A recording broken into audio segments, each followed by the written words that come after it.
Malaka. Nama ini terus bergema di telinga Raja Manuel I.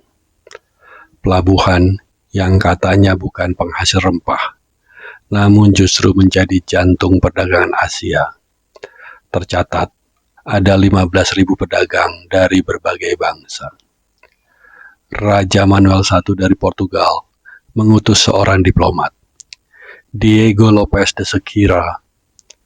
Tahun 1509, Sequeira dikirim untuk menjalin hubungan dagang. Diawali dengan mengungkap potensi Malaka, kemudian membangun persekutuan damai. Saat tiba di Malaka, ia diterima dengan baik oleh Sultan Mahmud Syah. Namun tidak demikian dengan para pedagang.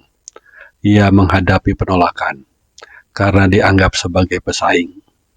Dan para pedagang berhasil melakukan pengkhianatan. Orang-orang Sultan menangkap beberapa awaknya. Kapalnya dikepung, dan Sequeira nyaris tidak kembali hidup-hidup ke India. Setelah kegagalan misi Sequeira, Raja Manuel I tidak mau mengambil resiko lagi. Kali ini, ia memilih tangan besinya, Alfonso de Albuquerque. Setelah menaklukkan Goa, yang kemudian menjadi benteng pertama Portugis di India, nama Malaka kembali terdengar di telinga Albuquerque. Dan kali ini, misinya bukan lagi berdiplomasi, melainkan menguasai. Terletak di simpang jalan antara Samudra Hindia dan Laut Tiongkok Selatan. Faktor alam sangat berperan, karena teknologi saat itu belum sanggup mengatasi kendala geografi dan iklim. Malaka menjelma jadi gerbang lintasan dunia, tempat di mana kapal dari barat dan timur bertemu dan berdagang. Angin muson adalah pengendali pelayaran Asia, berhembus secara periodik dan berubah arah setiap setengah tahun. Terjadi karena perubahan suhu antara daratan dan lautan di Asia dan Australia. Dari April hingga Oktober, angin timur mendorong armada Tiongkok, Jawa, dan Maluku. Dari Oktober hingga April, giliran angin barat membawa kapal dari Arab, Gujarat, dan India.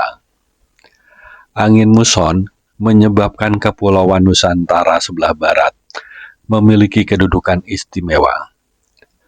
Posisi geografis sangat menguntungkan, menguasai tempat pertemuan jalur pelayaran dan perdagangan. Disinilah kapal-kapal dari seluruh penjuru bertemu. Kapal-kapal bertemu dan menunggu angin yang baik untuk meneruskan penjelajahan atau kembali ke negara asal. Dan Malaka menanti di tengah-tengah itu semua. Di pelabuhan Malaka, dunia saling bertukar barang dan hasrat. Rempah dari Maluku, emas, sutra, teh, dan porselen dari Tiongkok. Kain katun dari Gujarat, emas dan kapur barus dari Sumatera, kayu cendana dari Timor, dan timah dari semenanjung itu sendiri. Malaka, pelabuhan yang memiliki daya tarik bagi kapal-kapal dari segala penjuru, memiliki pasar yang ramai. Pasar yang ramai akan menarik pedagang karena harapan memperoleh banyak keuntungan. Ada korelasi antara frekuensi kunjungan dengan jumlah kapal yang singgah. Malaka bukan sekedar pasar.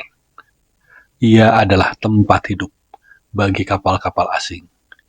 Pelabuhan yang sempurna. Air, makanan, perbaikan layar, semua tersedia. Disinilah pelaut mengisi ulang kekuatan sebelum menantang samudera berikutnya. Kesultanan Malaka memerintah dengan cermat. pajak pelabuhan ditata, pedagang asing dilindungi hukum, pasar dijaga ketertiban, dan Sultan Mahmud Syah menjadi pusat dari jaringan niaga yang disiplin, namun terbuka. Albuquerque tidak hanya melihat kemegahan itu, ia juga melihat retakan. Karena kehebatannya menggali informasi, ia dapatkan peta Javanis yang ia peroleh dari navigator Jawa yang menampilkan jalur perdagangan dan informasi penting di Asia Tenggara, termasuk jalur ke Kepulauan Rempah-Rempah. Rui de Haro, tahanan Portugis di Malaka, tentang kekuatan militer dan pentingnya Malaka sebagai pusat perdagangan. Nina Shatu, seorang pedagang Hindu yang berpengaruh di Malaka mengenai kondisi kota. Ekspedisi Diego Lopez de Sequeira di tahun 1509 yang mengalami perlawanan dari Sultan Mahmud Syah. Di balik tatanan hukum dan kekuasaan Sultan, Malaka ternyata memiliki pertahanan yang lemah. Tembok kayu, pasukan pelabuhan yang tak terlatih, dan kota yang bisa diserang, baik dari laut terbuka maupun dari darat. Lebih dari itu, kesetiaan penduduk mulai terpecah, keresahan para pedagang, ketegangan antar etnis. Sebagai pusat perdagangan, berbagai etnis beraktivitas di Malaka. Cina, India, Jawa, Persia, Arab, juga berbagai penganut agama, Islam, Hindu, Buddha, Kristen, Yahudi, tinggal dalam suatu koloni. Dan sikap istana yang lambat merespons ancaman asing. Albuquerque tahu, ini adalah celah.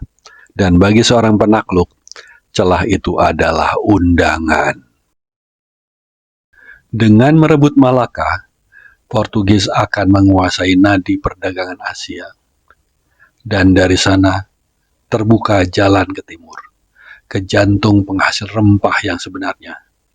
Banda, Ternate, Tidore, tanah-tanah yang selama ini hanya hidup dalam cerita para pedagang. Malaka bukan hanya pelabuhan, ia adalah panggung di mana dunia bertemu dan bertarung. Dan siapapun yang menguasainya berarti menggenggam Venesia di tangan. Hal yang akan dicatat dalam sejarah.